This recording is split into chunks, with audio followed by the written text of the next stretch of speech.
The autumn rain fell steadily against the tall windows of the Heritage Grand Hotel, creating rivers of silver that blurred the view of the city beyond.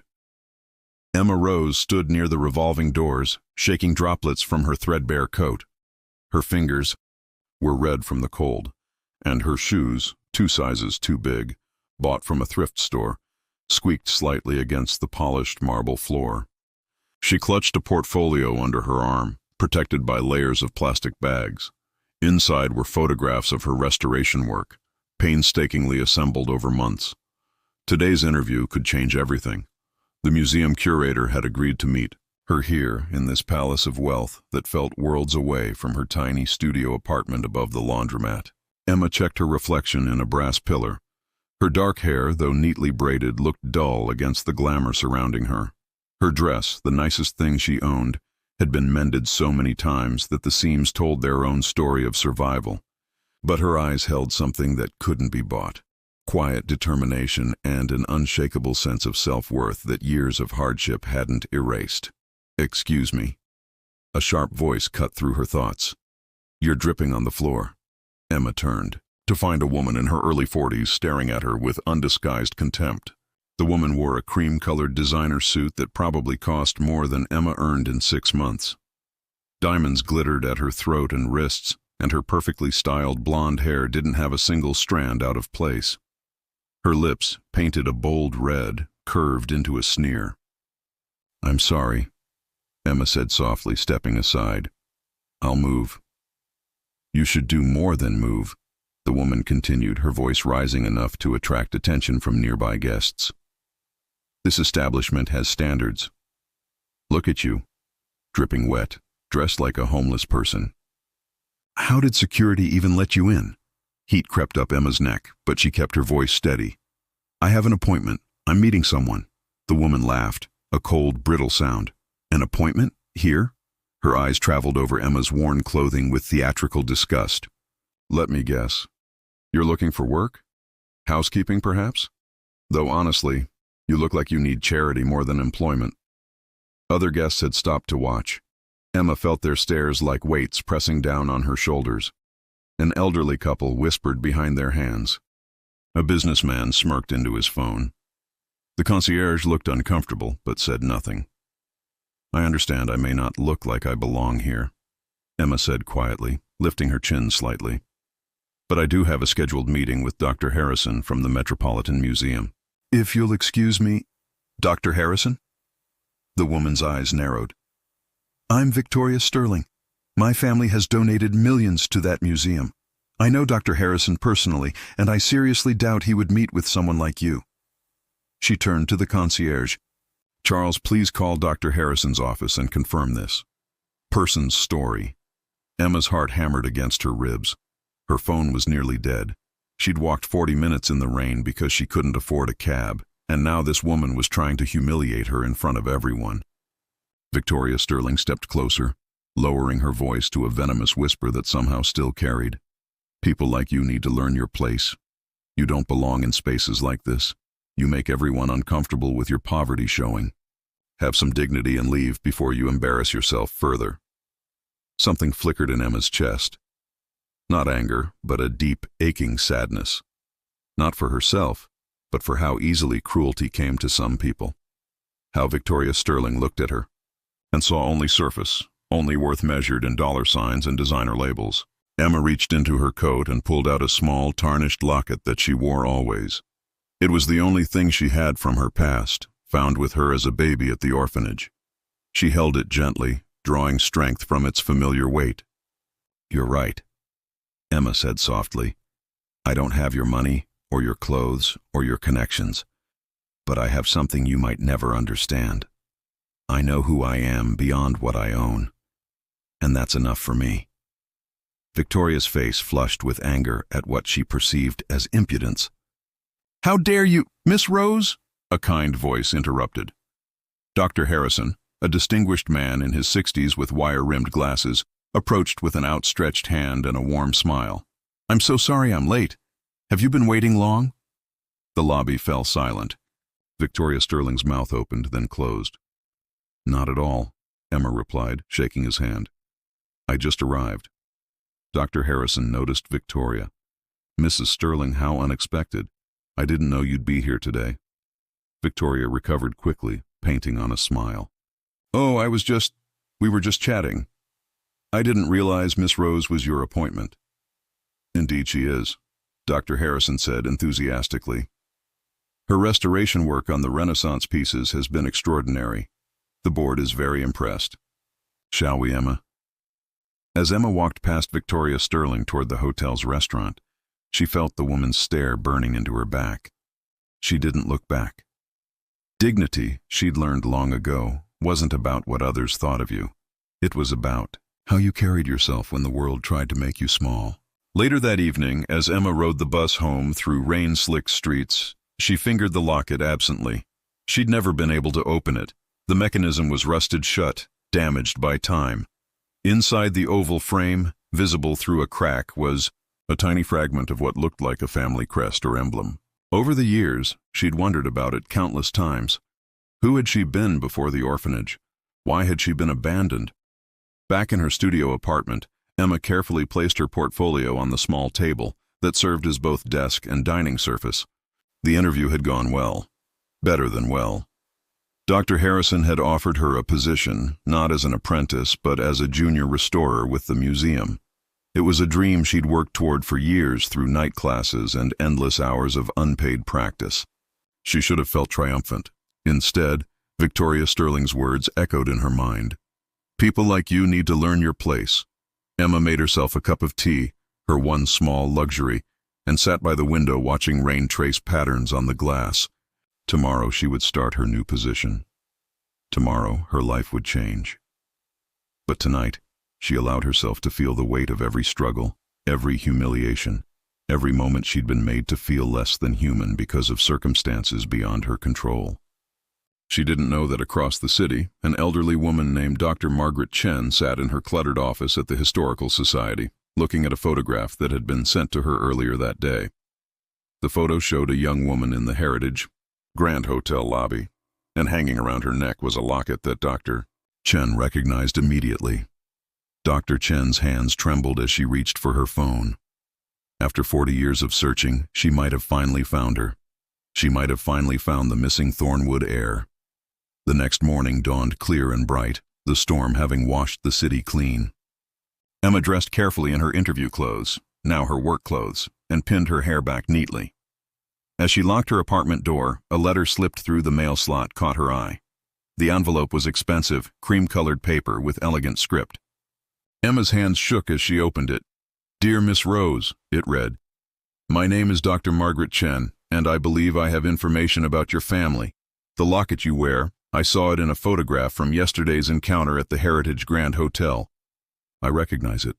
It belonged to someone I knew very well. Please contact me at your earliest convenience. This is a matter of utmost importance." Emma read the letter 3 times, her heart pounding. Family? After 24 years of believing she was alone in the world, this stranger claimed to have information. She almost dismissed it as a cruel prank. But something, intuition perhaps, or simply desperate hope, made her save the letter. She would call Dr. Chen after work. She would allow herself just this once to hope that maybe, just maybe, she wasn't as alone as she'd always believed. As Emma boarded the bus toward her new life, she touched the locket at her throat. The metal was warm from her skin, as it always was, a constant companion through every hardship. Soon, she would learn that this small piece of tarnished silver held the key to everything, her past, her identity, and a truth that would shake the foundations of the very world that had tried to reject her. Dr. Margaret Chen's office smelled of old books, peppermint tea, and history. Shelves lined every wall, crammed with leather-bound volumes, rolled manuscripts, and cardboard boxes labeled with fading ink. Dust motes danced in the afternoon sunlight streaming through tall windows that overlooked a small garden. Emma sat in a worn leather chair, still in her museum work clothes, her hands folded tightly in her lap. Across from her, Dr. Chen, a petite woman in her 70s with silver hair and sharp, intelligent eyes, studied Emma's face with an intensity that was both unnerving and strangely comforting. "You have your mother's eyes," Dr. Chen said finally, her voice soft with emotion. The same shade of green, like jade shot through with gold. Emma's breath caught. My mother? Dr. Chen reached for a manila folder on her desk, her movements deliberate and careful. Before I show you what's inside, I need to tell you a story.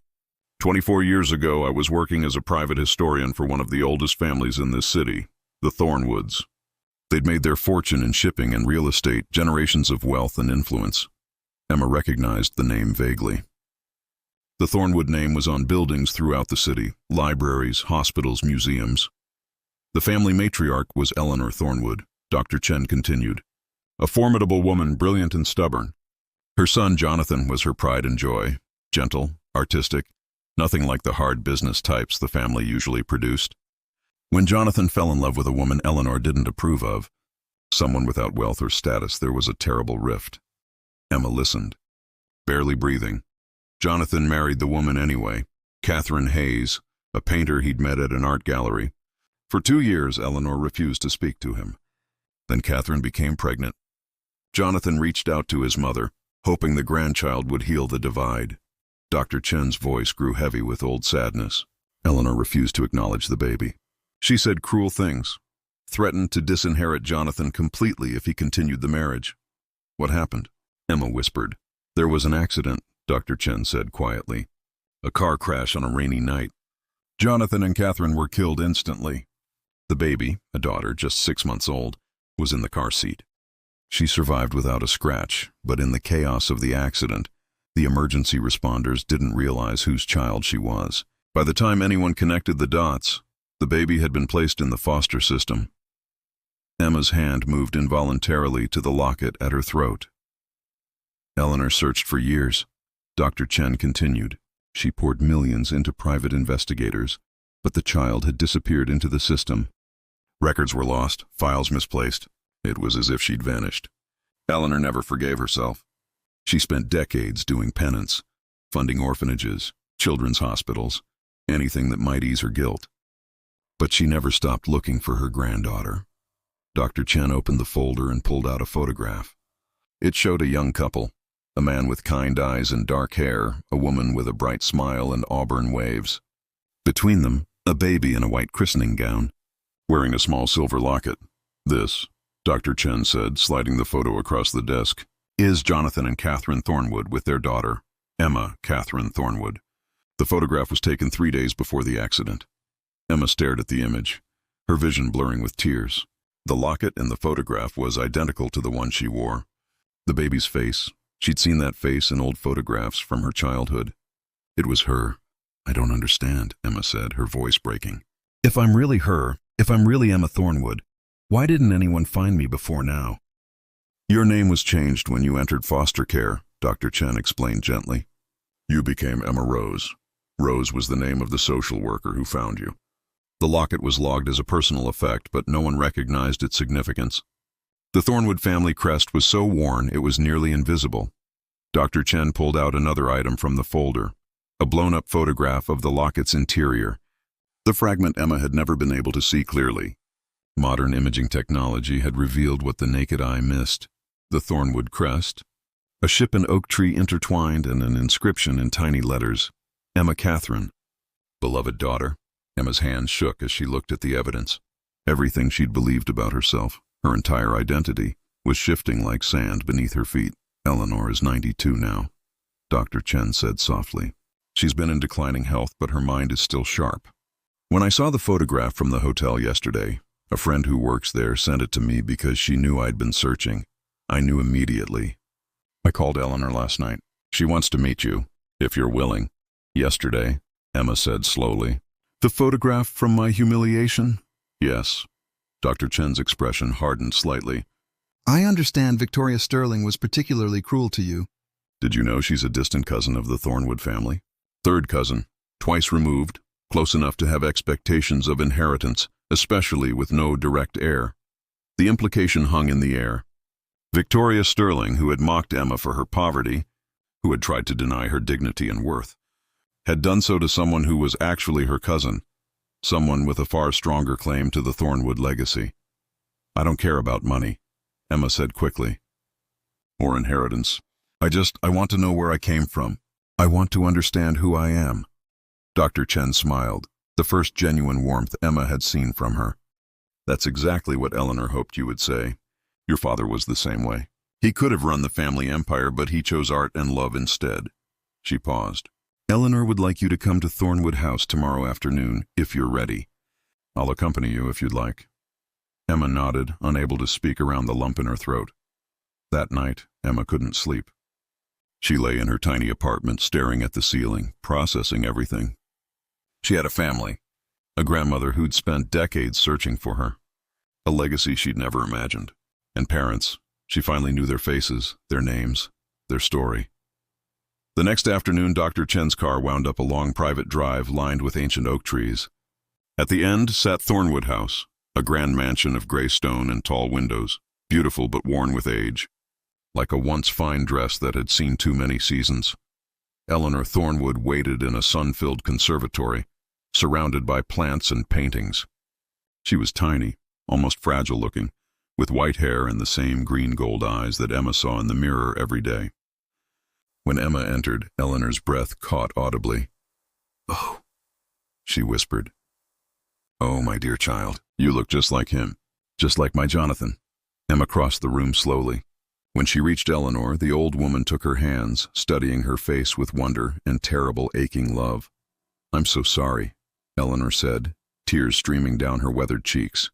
"I'm so sorry for all the years I stole from you, for my pride, my stubbornness, for every day you struggled alone because of my mistakes."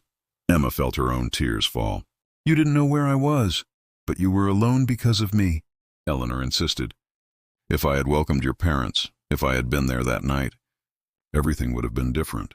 For a long moment, they simply held each other, two people bridging a gulf of lost time and pain.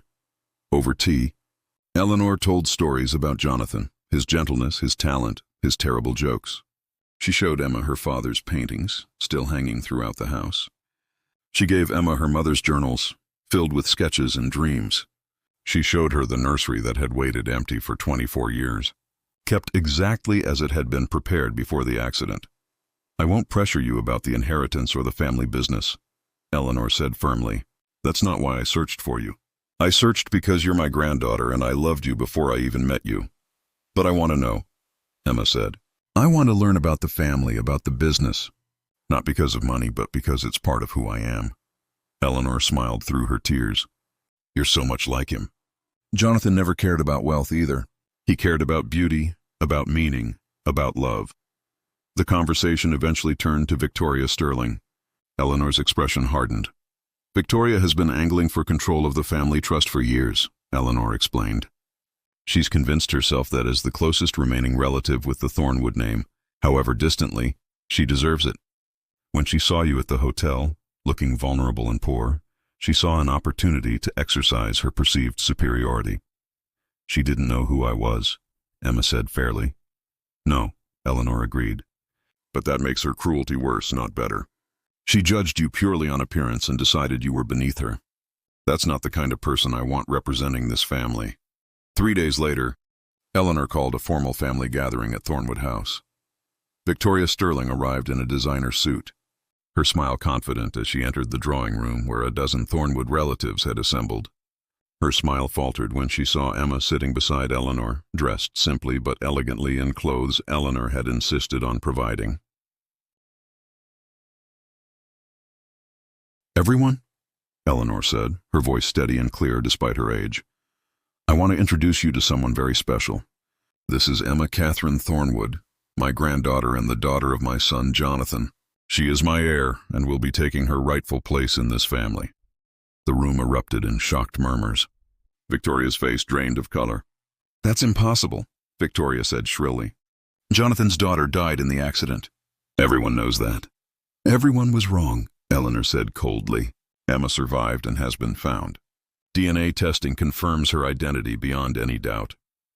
Victoria's gaze swung to Emma, recognition dawning with horrified clarity. "You," she breathed. "You're the girl from the hotel. The one you mocked and humiliated," Eleanor finished. "The one you tried to have removed from a public space because you deemed her unworthy." "Yes, Victoria. That poor girl you treated with such contempt is my granddaughter, your cousin. and someone who has more grace in her fingernail than you've shown in your entire life." Victoria's mouth opened and closed like a fish. Several relatives looked away, embarrassed. Others stared at Emma with new interest and speculation. Emma stood, her heart pounding but her voice steady. "Mrs. Sterling, I don't hate you for what you did. You didn't know who I was, but more importantly, it shouldn't have mattered. Every person deserves basic dignity and respect, regardless of their circumstances. I hope you can learn that." The simple dignity of Emma's words, spoken without anger or vindictiveness, seemed to affect the room more than any accusations could have. Victoria's face crumpled, genuine shame replacing her usual hauteur. Victoria swallowed hard. "I have no excuse. I was cruel. I'm sorry." Emma nodded in acceptance, though she would never forget the feeling of being made small in that hotel lobby. In the months that followed, Emma's life transformed in ways she never imagined.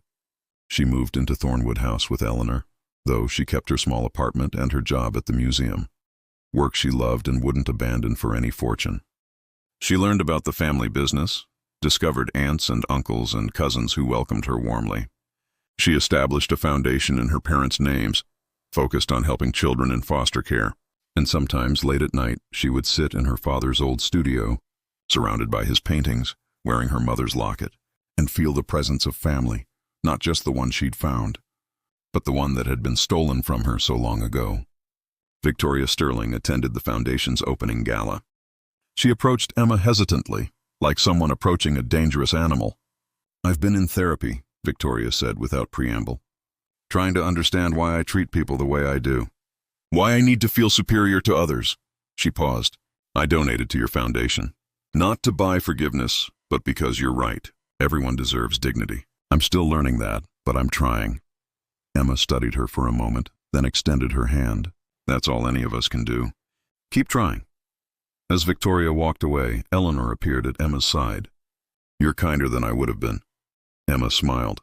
"Maybe, but being poor taught me something wealth never could, that a person's value isn't measured by what they have, but by how they treat others when they have nothing to gain from it." Eleanor squeezed her granddaughter's hand.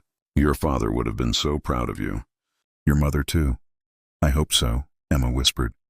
"I hope they know I found my way home."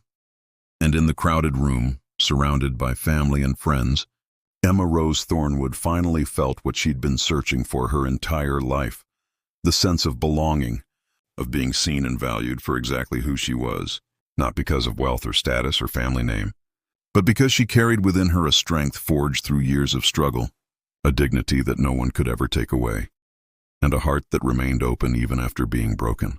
The girl who had been mocked in a hotel lobby had discovered her true identity, not as a Thornwood heir or a wealthy heiress, but as someone who knew deeply and truly that worth comes from within, and kindness is the only currency that truly matters.